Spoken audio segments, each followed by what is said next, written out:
اگر ہم میدان جنگ میں نہیں جا سکتے تو کم از کم میدان احتجاج میں تو کھڑے ہوں۔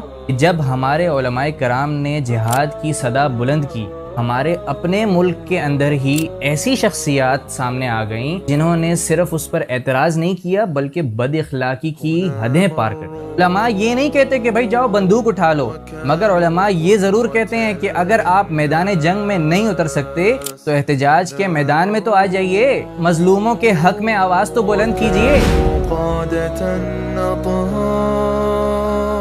بسم اللہ الرحمن الرحیم۔ فلسطین میں جو کچھ ہو رہا ہے وہ صرف ظلم نہیں بلکہ انسانیت کے چہرے پر ایک بدترین داغ ہے۔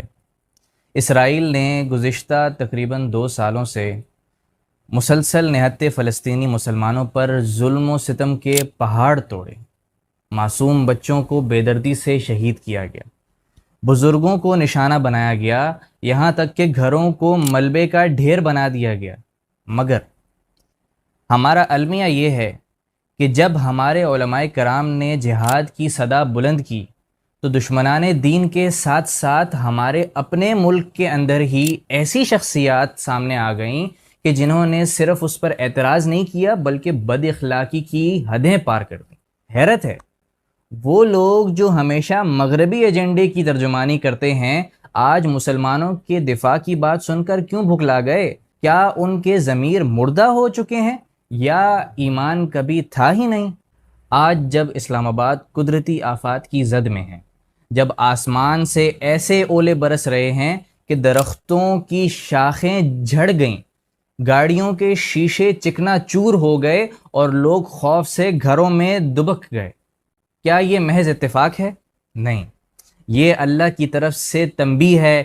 اگر ہم نے ظلم کے خلاف آواز نہ اٹھائی، اگر ہم نے صرف تماشائی بن کر زندگی گزاری تو یاد رکھو اللہ کا غضب کسی پر سایہ نہیں بنتا۔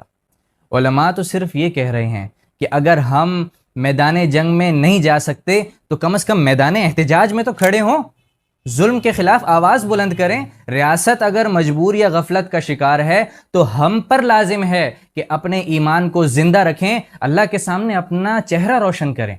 علماء یہ نہیں کہتے کہ بھائی جاؤ بندوق اٹھا لو، مگر علماء یہ ضرور کہتے ہیں کہ اگر آپ میدان جنگ میں نہیں اتر سکتے تو احتجاج کے میدان میں تو آ جائیے، مظلوموں کے حق میں آواز تو بلند کیجیے، ظلم کے خلاف صف بندی تو کیجیے، ان مظلوموں کی فریاد کا حصہ بن کر کم از کم اللہ کے سامنے اپنے ایمان کا ثبوت تو دیجیے۔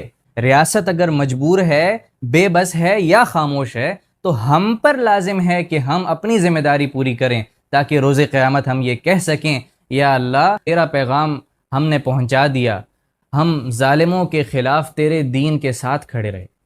ڈرو مت، نبی کے ورثاء کے ساتھ کھڑے ہو جاؤ، ان علماء کرام کے ساتھ کھڑے ہو جاؤ جو تمہیں نماز پڑھاتے ہیں مسجدوں میں، جو تمہیں دین سکھاتے ہیں اور تمہیں جہاد اور حق کی راہ پر بلا رہے ہیں۔ یہ زمین اللہ کی ہے، اس پر نظام بھی اللہ کا نافذ ہوگا۔ یہی ہے ہماری جد و جہد، یہی ہے ہمارا نعرہ، اللہ کی زمین پر اللہ کا نظام۔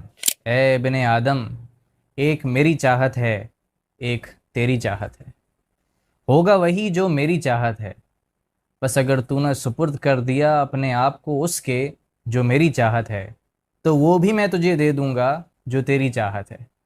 اگر تو نے مخالفت کی اس کی جو میری چاہت ہے تو میں تھکا دوں گا تجھ کو اس میں جو تیری چاہت ہے، پھر وہی ہوگا جو میری چاہت ہے۔ اللہ تعالی ہمیں حق پر ثابت قدم رہنے کی توفیق عطا فرمائے، ہمیں ظالموں کے خلاف کھڑا ہونے کا حوصلہ عطا فرمائے اور ہمیں دنیا و آخرت میں سرخرو فرمائے۔ وما علینا الا البلاغ المبین۔